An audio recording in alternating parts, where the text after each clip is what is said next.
مسلم league نون کی قیادت کے ساتھ پہلے بھی ان کی ملاقاتیں وغیرہ ہو چکی ہیں، اور پھر دونوں کا چونکہ اسٹرانگ بیس بھی پنجاب ہی ہے اور پنجاب بھی پیپلز پارٹی کا اتنا وجود نہیں ہے، تو اس لیے پیپلز پارٹی کے ساتھ ایڈجسٹمنٹ یا اتحاد ان کو زیادہ سوٹ بھی نہیں کرتا۔ یہ فرمائیے گا کہ آپ نے کہا کہ چیلنج نہیں رہا اس طرح سے پاکستان مسلم لیگ نواز اور پاکستان پیپلز پارٹی کو پی ٹی آئی کی جو سیاسی طور پہ صورتحال ہے اس کو مد نظر رکھتے ہوئے، تو آپ یہ سمجھتے ہیں کہ اب جو آپ نے کہا کہ چیلنج نہیں رہا، تو آپ کو یہ لگتا ہے کہ جو یہ نئی جماعتیں آ رہی ہیں اور جو پرانی جماعتیں ہیں پاکستان کے سیاسی منظرنامے میں انتخابات ہوتے ہیں، اگر مائنس پی ٹی آئی اس طرح سے جو پہلے جو اس کی سٹرکچر تھا اور جو سچویشن تھی، تو یہ جو نئی جماعتیں ہیں یا پرانی جو جماعتیں ہیں، یہ اس کا متبادل کے طور پہ پاکستان کے عوام اس کو ایکسیپٹ کریں گے؟ دیکھیے، عمران خان صاحب نے جب سیاست شروع کی تو اس وقت وہ موجودہ پوزیشن سے کئی گنا زیادہ مقبول اور غیر متنازع تھے۔ تب کرکٹ کے ورلڈ کپ کی یاد تازہ تھی، تب وہ زیادہ چارمنگ پرسنالٹی رکھتے تھے، تب شوکت خانم کی یاد تازہ تھی، تب بزدار جیسے لوگ ان کے ساتھ نہیں عاملے تھے، تنازعات ان کی ذات سے نہیں جڑے تھے، ان کی ذاتی زندگی یا سیاسی زندگی سے متعلق، تب ان کو مسٹر کلین سمجھا جاتا تھا، نہ پارٹی فنڈنگ کیس آیا تھا، نہ عارف نقوی جیسے لوگوں کے ساتھ دوستیاں اور اشتراک کار آیا تھا۔ لیکن عمران خان صاحب 97 کے الیکشن میں یا 2002 کے الیکشن میں ایک سیٹ سے زیادہ کچھ نہیں جیت سکے تھے۔ یہ تو جو کچھ تھا یہ ساری بساط ان کے لیے ہمارے جرنیل صاحبان نے اور اسٹیبلشمنٹ نے یہ بساط ساری بچائی ہوئی تھی۔ اس کے لیے میڈیا کو بھی یوز کیا گیا، اس کے لیے جوڈیشری کو بھی یوز کیا گیا۔ تو یہ جتنے لوگ ان کے پاس تھے یہ دراصل کسی کی امانت تھے، اور انہوں نے اس امانت کو اپنی جاگیر سمجھ لیا اور ان کی جاگیر کو اپنے جاگیردار سے لڑانا چاہا۔ تو یہ تو پھر obvious ہے کہ اب یہ لوگ ان کے پاس نہیں رہیں گے۔ اور جہاں تک عمران خان صاحب کی ذات کا تعلق ہے یا ان کی پاپولیرٹی کا تعلق ہے تو یہ بات بھی obvious ہے، وہ تو سینکڑوں کہہ رہے ہیں لیکن ان کے خلاف درجنوں کیسز ہیں، اور درجنوں کیسز پہ بھی پھر بعض ایسے ہیں کہ جو بالکل اوپن اینڈ شٹ ہے۔ تو اگر الیکشن سے پہلے عمران خان صاحب گرفتار اور ڈسکوالیفائڈ نہ ہوں تو یہ ایک معجزہ ہوگا، اور پھر اگر وہ میدان میں بھی رہتے ہیں تو میرے خیال میں ان کی پوزیشن الطاف حسین جیسی ہوگی کہ ان کے قریب جانا یا ان سے اپنے چمٹے رہنا، اس بندے کو ان نتائج کا سامنا کرنا پڑے گا جو الطاف حسین کے ساتھ چمٹے رہنے والوں کو کرنا پڑتا تھا۔ میاں نواز شریف صاحب کی واپسی ہوتے ہوئے آپ دیکھ رہے ہیں میاں نواز شریف اگر پاکستان مسلم لیگ نواز جو ہے اس کو ایک سولو فلائٹ لینی ہے اور وہ چاہتے ہیں کہ وفاق میں یا پنجاب میں آنے والے انتخابات میں ان کی حکومت بنے، تو کیا وجہ ہے کہ ابھی تک میاں نواز شریف کی واپسی ہو نہیں سکی ہے، باوجود اس کے کہ ان کے سگے بھائی پرائم منسٹر ہے، ان کی اپنی پارٹی کی حکومت ہے، اور اب نہیں تو کب؟ اور اگر واپسی ہو بھی جاتی ہے تو میاں نواز شریف کی واپسی سے موجودہ سیاسی حالات میں آپ کو پاکستان مسلم لیگ نواز کے ووٹ بینک میں کوئی تبدیلی ہوتی ہوئی نظر آتی ہے ٹورڈز دی پازیٹیو سائڈ؟ میرے ساتھ پاکستان کی بدقسمت یہ جس طرح عمران خان کی سیاست اور پالیسیوں کی کچھ سمجھ نہیں آتی، اور آپ یہ پریڈکٹ نہیں کر سکتے کہ کل وہ کیا کریں گے۔ مثلا آج سے کچھ عرصہ پہلے کہہ رہے تھے کہ آرمی چیف کے ساتھ ملاقات اپوزیشن لیڈر کی اس کا کوئی جواز ہی نہیں ہے اور یہ غلط کام ہے، اور آج وہ سیاسی قیادت کی بجائے خود آرمی چیف سے ملاقات کی بھیک مانگ رہے ہیں اور وہ یو ٹرن کو ایک اعزاز سمجھتے ہیں۔ اسی طرح کچھ چیزیں ہیں جو مسلم لیگ نون کی اور شریف فیملی کی سمجھ نہیں آتی۔ مثلاً ایک طرف تو نواز شریف صاحب نے اتنا سخت رسک لیا، اب 12 اکتوبر 99 کو استعفے کے اس سے دستخط سے انکار کرنا 4 جرنیلوں کی موجودگی میں، وہ یہ تھا کہ وہ موت کا رسک لے رہے تھے۔ اسی طرح ہم نے دیکھا کہ یہ بہت بڑا مشکل فیصلہ تھا کہ کلثوم نواز صاحبہ ادھر بستر مرگ پہ پڑی ہوئی تھی اور وہ اور مریم نواز صاحبہ دونوں گرفتاری دینے کے لیے آ گئے۔ تو جس طرح وہ فیصلہ کوئی ایکسپیکٹ نہیں کر رہا تھا کہ پاکستان میں ایک شاہانہ زندگی گزارنے والے خاندان کے سیاستدان وہ اتنی بڑی قربانی بھی دے سکتے ہیں. اور اسی طرح مجھے یہ کافی عرصے سے یہ چیز سمجھ نہیں آ رہی ہے کہ اب نواز شریف صاحب ایک VIP جیل سے بچنے کے لیے وہ پاکستان نہیں آ رہے. تو سر دس تو ان کا رجحان یہ نظر آتا ہے، اگرچہ ابھی عمرے پہ جانے کے بعد اور سعودی عرب کے دورے کے بعد ان کے پاس کوئی اخلاقی جواز نہیں ہے، کیونکہ اس بیماری کے عذر کو آپ ایکسپٹ نہیں کر سکتے.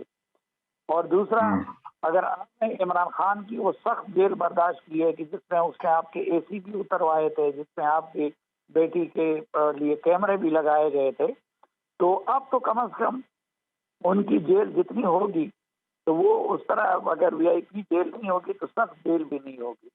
لیکن اب نواز شریف صاحب لگتا یہی ہے کہ جب تک جسٹس عمر عطا بندیال صاحب چیف جسٹس ہیں تو اس دور میں وہ واپس نہیں آنا چاہتے، اور وہ چاہتے ہیں کہ پہلے ان کے کیسز ختم ہو، اس کے بعد وہ واپس آئیں گے. میرے حساب سے انہیں لگتا ہے کہ ان کے لیے وہی لیول پلینگ فیلڈ ہے. دوسرا، یہ جو پاکستان پیپلز پارٹی ہے یہ پنجاب کا قلعہ فتح کرنا چاہتی ہے. پاکستان پیپلز پارٹی کے سیاسی طور پہ پنجاب میں جو صورتحال ہے وہ تو آپ جانتے ہیں، اور جو ان کی مقبولیت یا پاپولیرٹی ہے وہ بھی آپ جانتے ہیں. کن بنیادوں پہ پاکستان پیپلز پارٹی کو لگتا ہے آل آف اے سڈن کہ وہ پنجاب میں PMLQ کو ساتھ ملا کے جس کے اپنے اندر تقسیم ہو چکی ہے، چودھری پرویز الہی جو ہیں وہ PTI میں ابھی تک ہیں، گرفتار ہیں، چوہے شجاعت صاحب جو ہیں ان کے ساتھ چوہے سرور جڑ گئے. لیکن ظاہری بات ہے کہ ایک ڈویژن تو ہے، تقسیم تو ہے. PMLQ کا جو کوئی بھی ووٹ بینک تھا جس بھی لیول پہ تھا اس میں بھی تقسیم ہوئی ہوگی سرٹنلی اس بنیادوں پہ. چوہے مونس الہی دوسری طرف ہیں پرویز الہی کے ساتھ. تو پاکستان پیپلز پارٹی کا یہ جو ٹارگٹ ہے کہ وہ سمجھتے ہیں کہ پنجاب میں وہ سولو فلائٹ لے کے PMLQ کو بنا کے حکومت بنا سکتے ہیں مائنس PMLN یا مائنس استحکام پاکستان پارٹی. آپ کو ریئلسٹک لگتا ہے ٹارگٹ پیپلز پارٹی؟ اصل میں پاکستان میں المیہ یہ ہے سیاست میں کہ یہ قومی جماعتوں نے اپنے آپ کو صوبوں تک محدود کر دیا ہے. اب پیپلز پارٹی جتنا بھی چاہے لیکن وہ عملاً سندھ کی پارٹی بن گئی ہے. نون لیگ کی پریارٹیز وہ رہتی ہے پنجاب.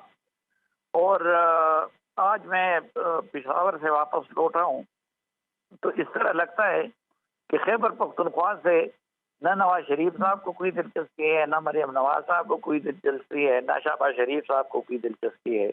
اور لگتا یہی ہے کہ خیبر پختونخوا انہوں نے مولانا فضل الرحمان صاحب کو ٹیکے پہ دے دیا ہے، اور ادھر نہ ان کو اپنی تنظیم کی فکر ہے، نہ کسی اور چیز کی فکر ہے، نہ وہاں کے مسائل کی فکر ہے.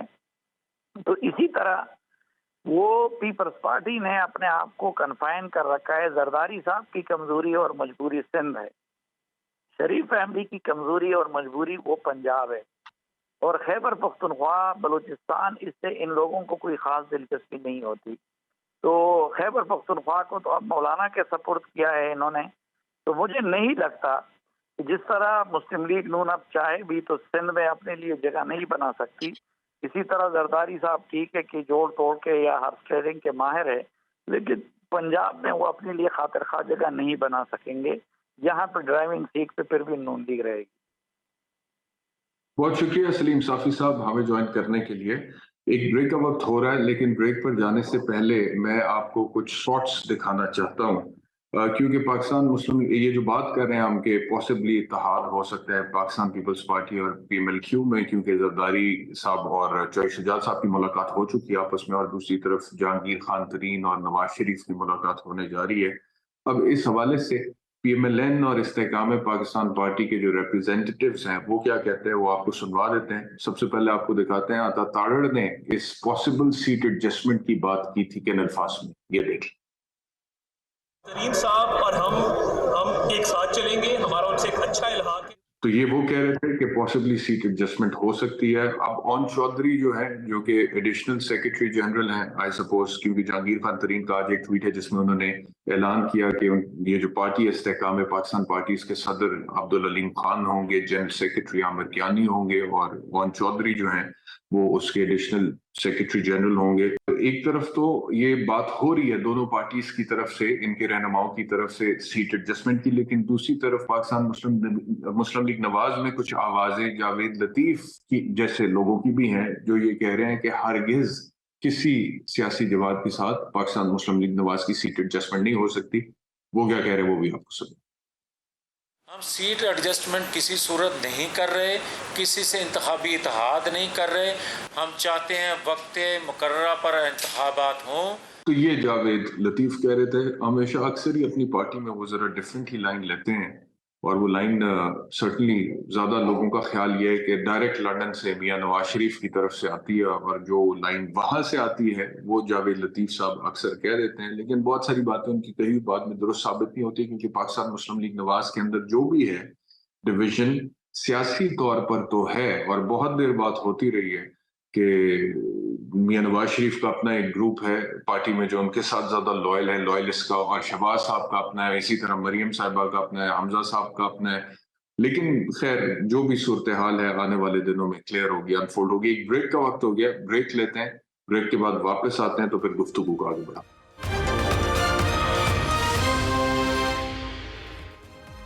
ویلکم بیک ٹو سوال نامہ. اب کچھ بات کرتے ہیں معیشت کے حوالے سے، کیونکہ آپ کو پتہ ہے کہ وفاقی حکومت نے بجٹ تو دے دی ہے. اب اس میں ہمارے وفاقی وزیر خزانہ نے بجٹ دیتے ہوئے ہمیں یہ بتایا کہ ہمارا جو بجٹ ہے اس کا جو حجم ہے وہ تقریباً 14,500 ارب روپے ہے، اور جو خسارہ ہے وہ تقریباً 7,500 ارب روپے ہے. یعنی 14,500 ارب روپے ہمیں چاہیے اگلا پورا سال ملک چلانے کے لیے، اور اس میں سے تقریباً 7,500 ارب روپے، آدھے سے زیادہ رقم جو ہے وہ ہمارے پاس ہے ہی نہیں. اب سوال یہ پیدا ہوتا ہے کہ جب آدھے سے زیادہ رقم ہمارے پاس ہے ہی نہیں تو پھر ہم نے اس بجٹ کو پورا کیسے کرنا ہے، اس بجٹ ڈیفیسٹ کو، اس خسارے کو کیسے کور کرنا ہے، اور وہ بھی ایسے حالات میں جبکہ IMF کے ساتھ معاملات اس حکومت کے طے نہیں پا رہے ابھی تک، وہ اس میں کامیابی اس طرح سے نہیں ہو سکی. اور اب یہ بات کرتے ہیں کہ ہم ایک دوسرے پروگرام کی طرف جا رہے ہیں. دوست ممالک کی طرف سے جو اشارے ہیں ماضی میں، اس میں بھی یہ بات سامنے آتی رہی ہے کہ اگر پاکستان کے IMF کے ساتھ معاملات طے ہو جاتے ہیں تو پھر دوست ممالک بھی پاکستان کی امداد کرنے کے لیے تیار ہیں. اسحاق ڈار صاحب یہ کہتے ہیں اور بار بار کہتے ہیں کہ پاکستان ڈیفالٹ نہیں کرے گا، اور اللہ کرے انشاءاللہ کہ بالکل ہر پاکستانی یہ چاہتا ہے کہ پاکستان کسی صورت ڈیفالٹ نہ کرے. لیکن جب ان سے پوچھا جاتا ہے کہ کیا وجہ ہے، کیا حکمت عملی آپ کے پاس، تو وہ کہتے ہیں کہ ہمارے پاس ایک پلان بی ہے. اب وہ پلان بی کیا ہے اس کے اوپر وضاحت سے کچھ نہیں بتایا جاتا. وہ کہتے ہیں کہ وہ پبلک میں شیئر نہیں کر سکتے. تو وہ پلان بی ہو کیا سکتا ہے جس کی بنیاد پہ وہ کہتے ہیں کہ پاکستان ڈیفالٹ نہیں کرے گا؟ کیا وہ IMF یا دیگر دوست ممالک جو ہیں وہ پاکستان کو بیل آؤٹ کریں گے، یا پھر اس پلان بی میں اس کی بنیاد میں مزید ٹیکسز لگانا ہے پاکستان کے عوام پہ، جس سے پھر پاکستان میں دوبارہ مہنگائی ہوگی اور معیشت جو آلریڈی سنگین بحران کا شکار ہے، ایک تو اکنامک بیڈ گورننس کی وجہ سے، اور دوسرا جو سیاسی عدم استحکام ہے اس کی وجہ سے، اس میں پھر مزید اضافہ ہونے کے امکانات ہیں. تو میرے ساتھ ذیشان مرچنٹ صاحب ہیں، آپ اکنامکس کے ایکسپرٹ ہیں. بہت شکریہ ذیشان مرچنٹ صاحب ہمیں جوائن کرنے کے لیے. سب سے پہلے یہ بات کر لیتے ہیں کہ جو پلان بی کی بات کرتے ہیں ہمارے وفاقی وزیر خزانہ اسحاق ڈار کہ پلان بی ہے لیکن اس کو ہم ڈسکلوز نہیں کر سکتے پبلکلی، آپ کو کیا سمجھ آتا ہے اس اسٹیٹمنٹ سے ایز این ایکسپرٹ؟ بسم اللہ الرحمن الرحیم. جس طرح سے آپ پریشان ہیں کہ پلان بی کیا ہے یا کیا ہو سکتا ہے، اسی طریقے سے جناب ہم بھی پریشان ہیں. ہمیں سمجھ ہی نہیں آ رہا کہ یہ کوئی پلان بی اگر ہے تو سامنے آیا کیوں نہیں ہے.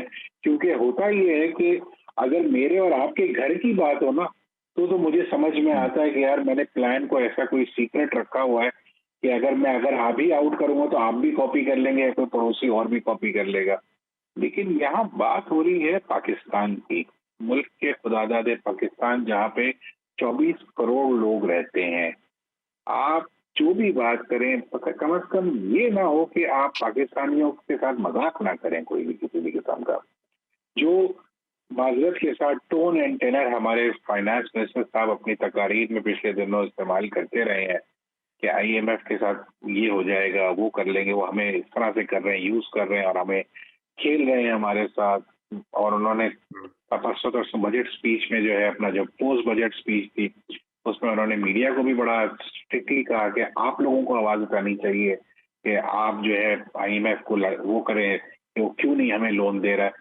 میرا بھی خیال ہے کہ آپ اور میری بات یا میرے چیخنے سے یا آپ کے کچھ کہنے سے IMF کو فرق پڑے گا. IMF نے کنڈیشن رکھی ہوئی ہیں ہمارے سامنے ABCD whatever those conditions are. If we fulfil that ہمیں وہ لون مل جانی چاہیے. اگر ہم نے فلفل کر دی ہے اور پھر لون نہیں مل رہی تو پھر اس کی وجہ دیکھتی ہے کہ وہ کیوں نہیں مل رہی. لیکن یہ کہنا کہ ہمارے پاس ٹریلینز آف ڈالرز کے ایسٹس ہیں اور ہمیں کوئی پریشانی نہیں ہے ہم اور وہ ہم بیچ دیں گے یا ان سے ہم پیسے نکال لیں گے, مجھے سمجھ نہیں آتی. میں پچھلے 20 سال سے I am a student of law اور میں تھوڑا بہت جو ہے اکاؤنٹس اور ٹیکس اور تھوڑا بہت اکانومی کو اب سمجھنے لگا ہوں. مجھے سمجھ نہیں آتی پچھلے 20 سال سے ہم نے کوئی ایسٹ اپنا پرائیویٹائز کر نہیں سکے. کسی بھی ایسٹ کو ہم پرائیویٹائز کرنے میں کامیاب بھی نہیں ہوئے.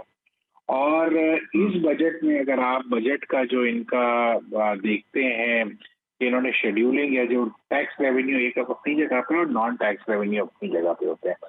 نان ٹیکس ریونیو میں جو انہوں نے پرائیویٹائزیشن سے جو ریسیٹس ایکسپیکٹ کی ہیں وہ 15 بلین روپے کی ہیں. اس کا مطلب یہ ہوا کہ پرائیویٹائزیشن تو ہمیں کرنا نہیں ہے اور 800-900 بلین ان SOEs کو جو ہے ان کے پیٹ میں ہمیں ڈالنا ہے تاکہ ان کے لاسز جو ہیں وہ بڑھتے چلے جائیں اور وہ ڈیڈ ہارسز یا ڈیڈ ایلیفینٹس جو ہیں ہم جن کو یا وائٹ ایلیفینٹس جن کو کہتے ہیں ہم انہیں چلاتے رہیں. تو میں نہیں سمجھ پا رہا ہوں کہ جیسے آپ نے اپنے ابتدائیہ میں بتایا کہ 14,500 ارب کا بجٹ ہے جو ہم شروع ہی خسارے سے کریں گے, یعنی 7,000 ارب ہمیں جو ہے لون لینی ہے. یعنی ہم تو ڈیٹ ٹریپ میں پھنس گئے ہیں اور ہم اس مزید قرضے لیں گے قرضے واپس کرنے کے لیے. یعنی اس دفعہ ہمارا جو قرضے واپس ہمیں کرنے وہ 7,303 ارب کے جو انٹرسٹ کاسٹ ہمیں واپس کرنی. تو دیکھیں بات بڑی سادہ سی ہے. میں اپنے گھر کا بجٹ بناتا ہوں تو مجھے پتا ہے کہ بھائی میرے پاس اگر 1,000 روپے ہیں تو 1,000 روپے میں سے کیا کیا چیزیں میں خرچ کر سکتا ہوں. اگر 1,000 روپے ہیں اور مجھے کوئی ایسی چیز کرنی ہے, یعنی میں باہر کا کھانا نہیں کھاؤں گا, میں اپنے پاس کسر کر کے اس 1,000 روپے میں اپنے گھر کو چلانے کی کوشش کروں گا. یہ تھوڑی ہے کہ میرے پاس 1,000 روپے اور میں 4,000 روپے کے خرچے مارک کر لوں. یعنی آپ نے اس بجٹ میں دیکھا کہ 1,150 بلین کا PSDP آپ نے جو ہے سرکاری ملازموں کی تنخواہ میں 30 سے 35% اضافہ کر دیا. یہ وہاں باتیں بہت اچھی لگتی ہیں کہ جہاں اکانومی آپ کی سرکولیشن میں ہو, جہاں ملک میں کام ہو رہا ہو, جہاں ملک میں انڈسٹری جو ہے چل رہی ہو, جہاں ملک میں جو ہے فورن انویسٹمنٹ آ رہی ہو یا ڈومیسٹک انویسٹمنٹ ہو رہی ہو. یعنی کہ یہی بات ہے ذیشان مرچنٹ صاحب, یہ ایسے ہی ہے کہ اعلان کر دیا ہے تنخواہوں میں اضافے کا لیکن پیسے ہیں نہیں دینے کے لیے. بالکل صحیح فرمایا آپ نے. دیکھیں آپ اگر اکنامک سروے اگر آپ نے دیکھا ہو تو ہر چیز مائنس ہے. آپ کی فورن ریمیٹنس, آپ کی فار ایکسپورٹ, آپ کی جو ہے لوگوں کا پاکستان سے باہر جانا 200%, تقریباً 189% لوگ باہر چلے گئے. آپ کی مینوفیکچرنگ مائنس, آپ کی ٹریڈنگ مائنس, آپ کی سروس سیکٹر بیئرلی آپ 0 پہ ہیں, 0 پوائنٹ سم تھنگ. آپ کی ہر چیز مائنس میں سوائے لائف اسٹاک جو تقریباً 3.9% سے بڑا ہے.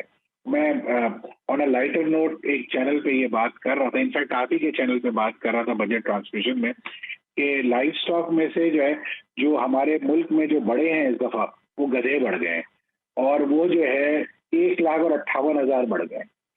مجھے نہیں سمجھ میں آتی ہم یہ جو نمبرز پروڈیوس کرتے ہیں, یہ جو نمبرز بتاتے ہیں, یہ کیسے بتاتے ہیں. کیونکہ ایک طرف ہم نے بڑا واویلا مچایا تھا کہ سیلاب آیا تھا تو ہمارے مویشی بہہ گئے تھے اور ہمارا بڑا کیٹاسٹروفی تھی, اور واقعی وہ کیٹاسٹروفی تھی.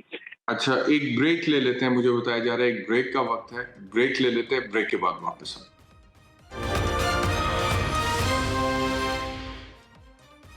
ویلکم بیک ٹو سوال نامہ. ذیشان مرچنٹ ہمارے ساتھ ہیں. ایک سوال جو میں ذیشان مرچنٹ صاحب آپ سے کرنا چاہتا ہوں وہ یہ ہے کہ میں ابھی اس وقت پاکستان سے باہر ہوں, دبئی میں ہوں, اور یہاں پر بہت وسیع پیمانے پہ میں نے اوورسیز پاکستانی کے ساتھ انٹریکٹ کیا ہے.